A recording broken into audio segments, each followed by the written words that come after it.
Good evening, ladies and gentlemen, and welcome back to another episode of Tsukihime. When last we left off, we had a nice, short little, well, it wasn't short, we had a nice little conversation with Sachin, the one where she asks us to save her in case anything were to happen to her, or something very similar to that. Well, anyway, this song is very, very loud. Anyway, let's get back into it, shall we? I explained a little bit about this choice last time.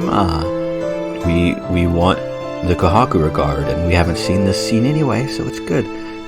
And that means we're gonna think strongly. The thing that has been keeping us moving forward is the girl by the window.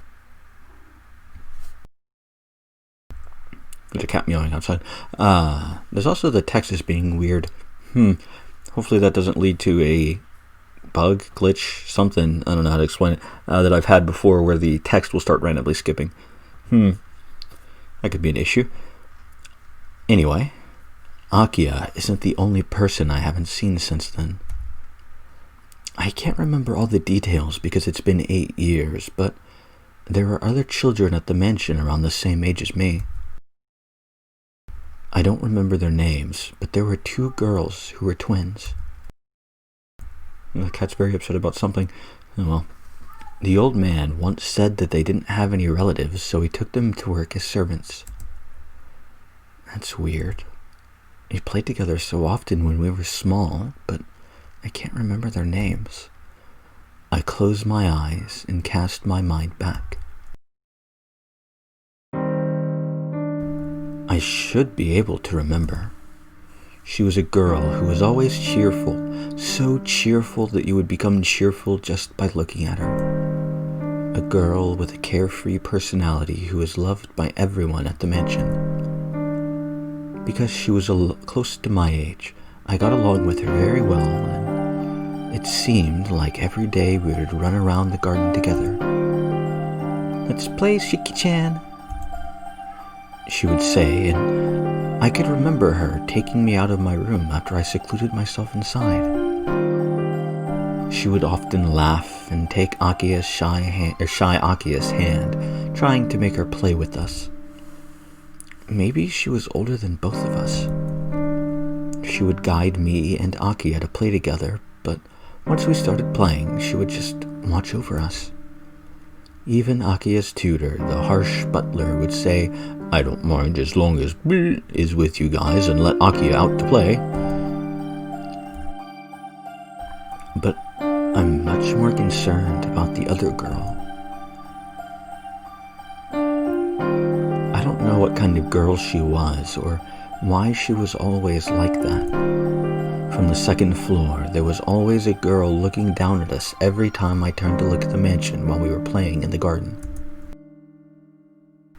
She was the twin of that cheerful girl, but she would always gaze at us expressionlessly. That girl would never try to leave the house. All she would do was watch us with cold eyes. Was it because it bothered me so much that I thought she seemed so lonely? Most of the memories I have about the Tono Mansion are only about her. Well, in the end, I only ended up talking a little with her. I wonder if those girls are still at the mansion. While I think about that, I take a white ribbon out of my bag. An old white ribbon that the girl gave me at the very... Wait. Yeah, why is that plural here? It should be singular. Interesting. That the girls gave me at the very end. I will read what it says. You know, I probably should. 8 years ago, after I was involved in the accident, the day I was entrusted to the Arima family, right before I was to leave the mansion, the girl gave me this for some reason. "I'm lending it to you, so be sure to return it." Saying something along those lines, she ran off. A promise made under a large tree. The weather was beautiful that day. Looking up, there was a high, high blue sky I could just lose myself in. It was my last memory of when I left the Tono Mansion 8 years ago. Sigh. I put the ribbon back in my bag. But it's been 8 years after all. Not only do I not know if they're still at the mansion, I can't even remember their names. Even so, this ribbon is precious to me. The time when my father had me disinherited. Rather than being saddened over being discarded by him, I felt a warmness inside when I thought she was waiting for me to return the ribbon. That's why I want to keep the promise, as long as I still remember it. I agree to return to the mansion because Akiha is now there all by herself. I left her there for 8 years, pushing all responsibility onto her while I selfishly lived freely. But there was something else. I really think I decided to return because of that promise. The white ribbon. Because of that promise made to the only one who said she would be waiting for me.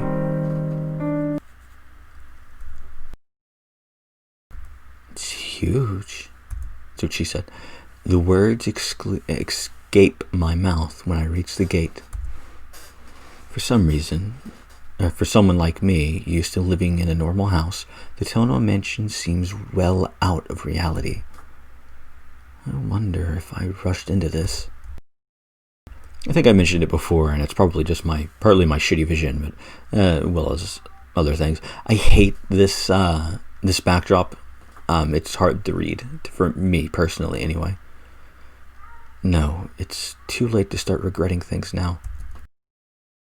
The gates aren't locked. I push them open and head towards the mansion doors.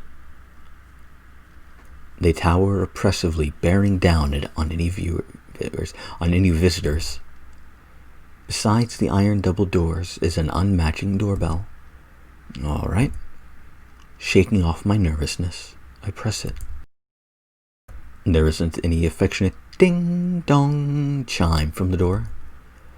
The oppressive silence continues for a few seconds. Then, the sound of pattering footsteps behind the door indicates someone's presence. We have been waiting for you. The door opens with a creak. Inside is the lobby I remember and a young girl in an apron. Thank goodness. You're so late, I was beginning to worry that you had gotten lost. I was thinking about going out to meet you if you hadn't arrived by sunset. The girl in the anarchistic apron smiles warmly.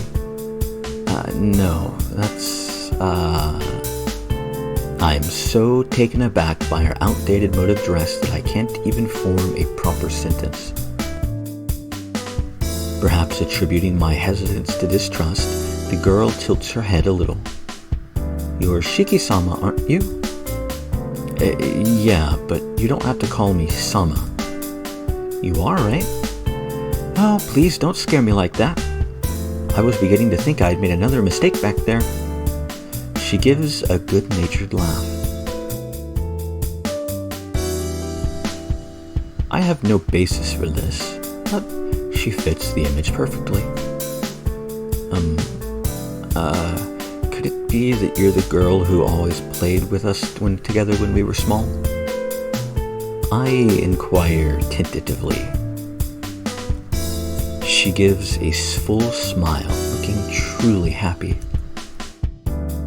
Come, you must be tired, right? Please do come in. Akiha-sama is waiting for you in the sitting room. The girl quickly crosses the lobby and heads towards the sitting room. Turning back as if she just remembered something, she makes a bow, a full smile on her face. Welcome home, Shiki-sama. Her greeting is accompanied by her flower-like smile. I can't think of a reply, so I just follow her hesitantly.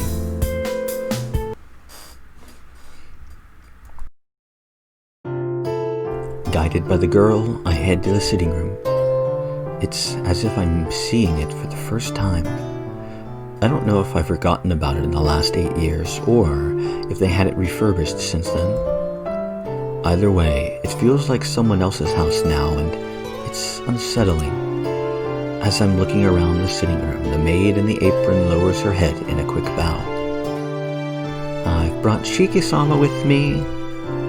"Well done. You may return to the kitchen, Kohaku." "Thank you." It seems that the maid is named Kohaku. Kohaku-san gives a small bow as if to say farewell and leaves the sitting room.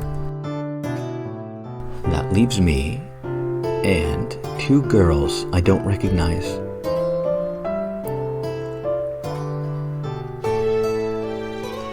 "It's been a long time, Nissan," says the girl with the long black hair and sharp eyes. All my thought processes stop at once. My mind goes blank and I can't think any words of greeting. All I can do is nod with a "yeah." I don't think it can be helped. This Akiha that I had not seen in 8 years is not the Akiha I remember. She's completely transformed into a proper young lady of a noble family. "Nissan?" The black-haired girl tilts her head slightly. Pathetically, all I can say are dumb-sounding things. My mind is turning in somersaults as I try to recognize the girl before me as Akiha, but it seems like Akiha already recognizes me as her brother. "You do not look well. Would you like to rest before we talked?" Akiha throws a sharp glance in my direction. Is it my imagination that she looks like she's in a bad mood? No, I'm alright. I was just surprised at how much you've changed, Akiha. People do change over the course of 8 years, Nissan. We are at an age of change, or did you think we'd remain like that back then forever? What is this? I can feel the thorns in Akiha's words. No, you've definitely changed, Akiha. You've become more beautiful than before. That isn't flattery. It's how I really feel. And, indeed, but you, on the other hand, have not changed much at all. Akiha answers coldly, her eyes closed. Well, I came prepared for something like this. It is as I had thought. It seems Akiha does not think well of me. If you are feeling well, let us finish our conversation. You have yet to hear the details about why you were called back here, Nissan. I've heard nothing more than a sudden come back to the mansion, though I found out in the papers the old man had passed away. If the head of a major company dies, it definitely makes it in the financial papers. Word of Tono Makihisa's death reached his son, Tonoshiki, via the newspaper after the funeral. Even though his relatives hadn't told me, this disinherited son could pick up news of his father's death merely by buying a 100-yen newspaper. Fun fact, I don't know if at this time period this is illegal, but in America that is illegal. I don't really know how it works with like disinherited children, but direct relatives are told before the press is told.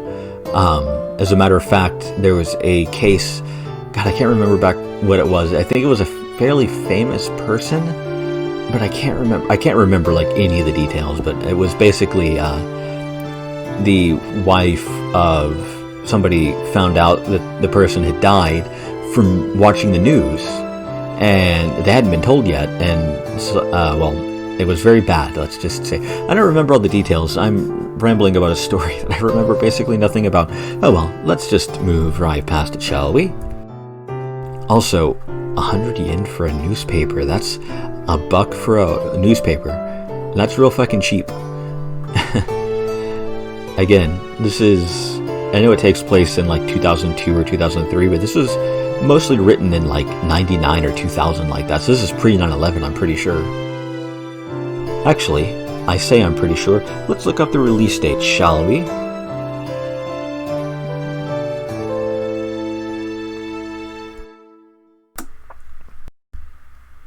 keyboard made a funny noise. That's hopefully not a thing. December 2000, which means it was written probably mostly in the 90s, I'm going to guess, and 99, over the course of 99 and 2000. Because I would figure, I'm not a programmer, but I would figure with a visual novel, they would write the story first and then get on to programming and scripting the visual novel and doing all of that. But the writing would come first, I think. Anyway, just think about that for a second. 100 yen, $1 for a newspaper at a local grocery store. I think at my local grocery store, I can get a newspaper for like, God, I want to say somewhere in the realm of like $5 to $7. And it might be cynical of me to say so, but the world has certainly become a convenient place. I am sorry. It was my fault that you did not get the news about Father. Akiha quietly lowers her head. It's alright. Either way, it's not like you would come back from the dead if I went. It's not something you should be worried about. I am sorry. It is somehow comforting to hear you say that. Akiha's face is serious, but this topic is not a topic I care much about.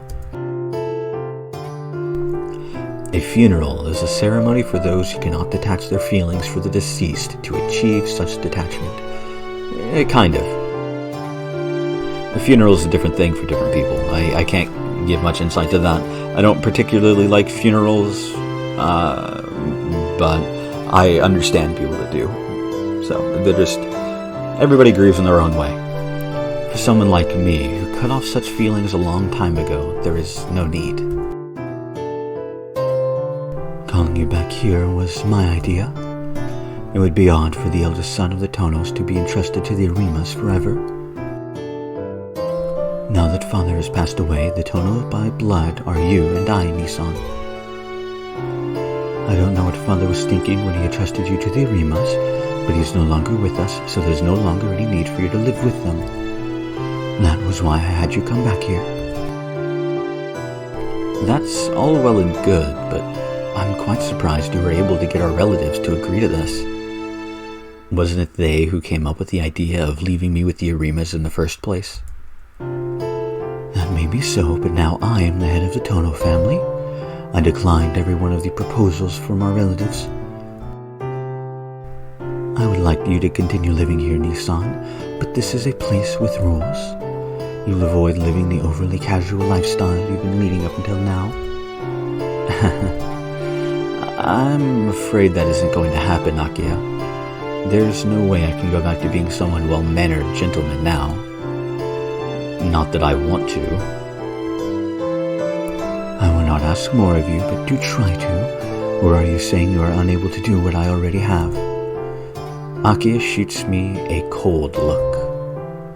It feels like she's hitting me with her grudge against me for leaving her here for the last 8 years. Hold on. It feels like she's hitting me with her grudge against me for leaving her here for the last 8 years. I think that is technically a correct sentence. It's just no. It just seems a little bit, I don't know. Alright. I get it. I'll try my best. Akiha just stares at me as if she doesn't quite believe me. You do not need to try as long as you get the results. What is it? There is no try, only do. Is that actually that saying? I don't remember. Her pose is dignified, her words merciless. Let's get back to the topic. Right now, you and I are the only ones living here. I do not care to have too many people around, so I cleared everyone out. Hold on a second, Akiha. You cleared everyone out? You wouldn't want to run into one of our relatives in the mansion, would you, Nissan? I have to put off most of the servants, but there are enough for you and I, so there are no problems. Wait, no problems? You're going to get attacked at our family meeting if you do something like that. Oh, please be quiet. Rather than have the mansion overflowing with people, wouldn't you feel more relaxed with just the two of us here?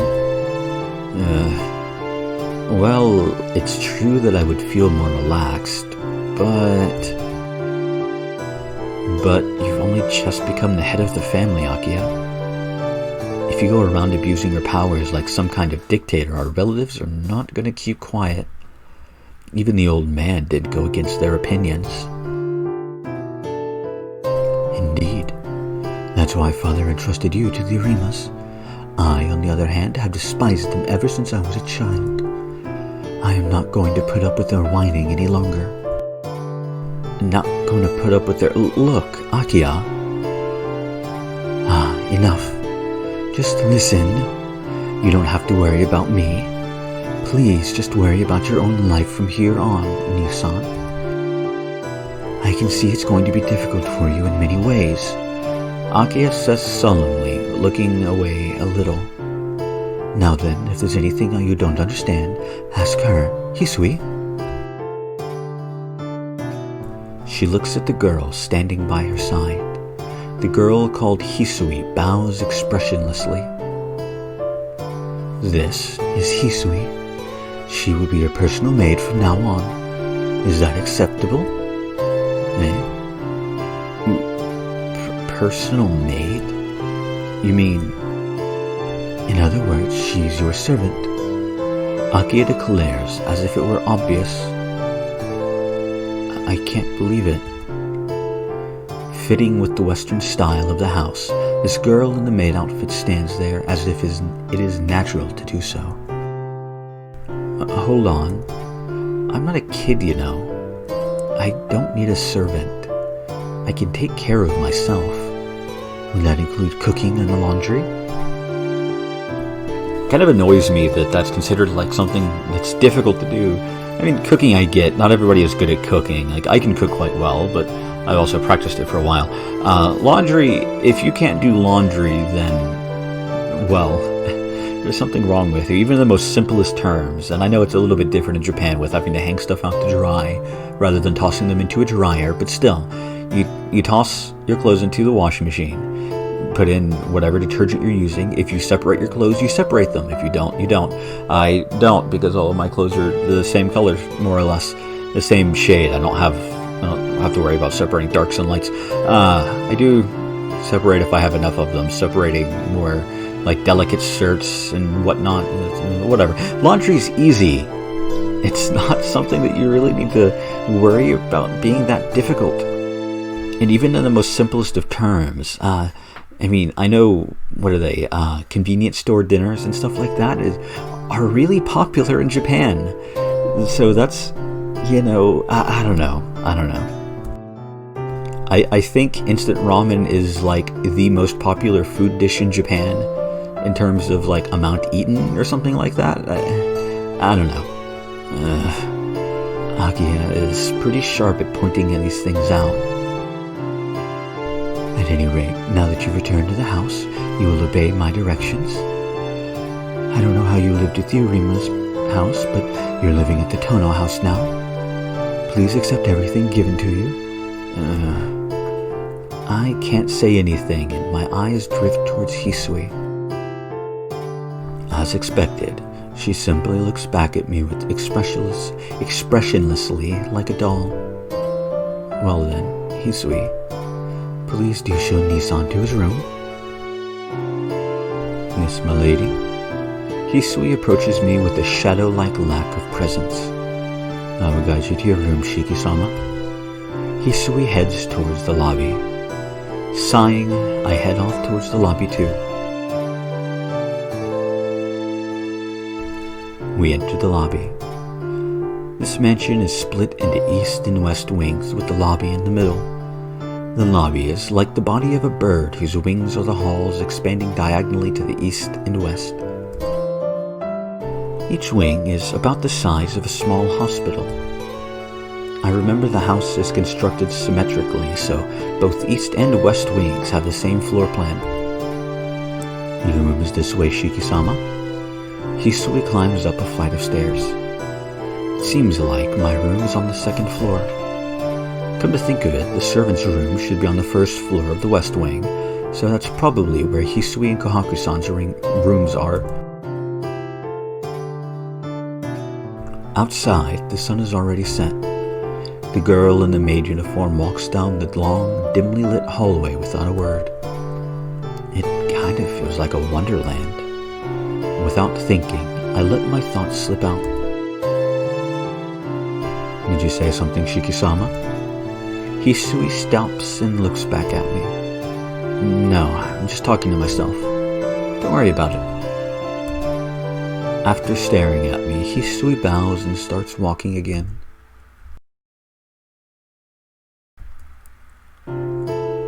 I think this is where I'm going to end off this episode. It's over 25 minutes at this point. So, next time, what is next time? We have a conversation with Hisui as she kind of explains the rules to us, I think. I think there's going to be a mention of a television. That's possible. Depending on how long the scenes are, we might step into the Far Side route. The Far Side routes, but I can't promise that for certain. But anyway, I hope to see you all next time.